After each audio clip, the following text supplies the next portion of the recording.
Daipaman 24 oras makalis ang pagpapautob kan gunban sa Naga City sarong persona na ang inarestar huli sa pagbayular digdi. Yan ang tinutukan ni Rosie Nieva.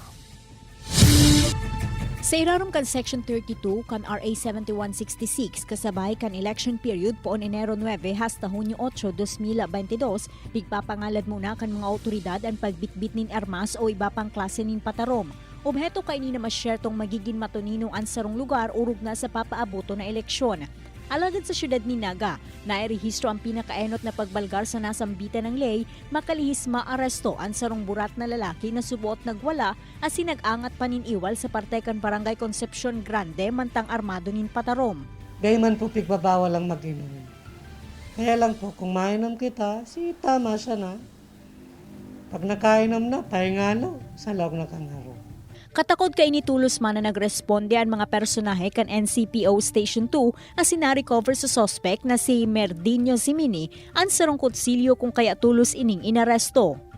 Depensa kan suspect, napiko na subuot siya huli sa dainin de pagkakaintindihan kan aki kan sa indang pig-aarkelahang harong kung kaya nagibo niya ang nasambitan ng bagay.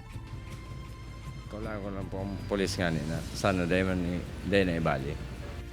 Sa ngunyan, nagpatanid man si Kapitan Oliva sa iyang mga residentes na likaya na muna ang paginom nin arak asin pagbitbit nin mga patarom, urog na ngunyan na mas pinahigot kan mga otoridad ang pagbabantay kasabay kan pagpupuon kan campaign period. Kay banan si Carlo Abonita, Rosie Nieva, Balitang Bicolandia.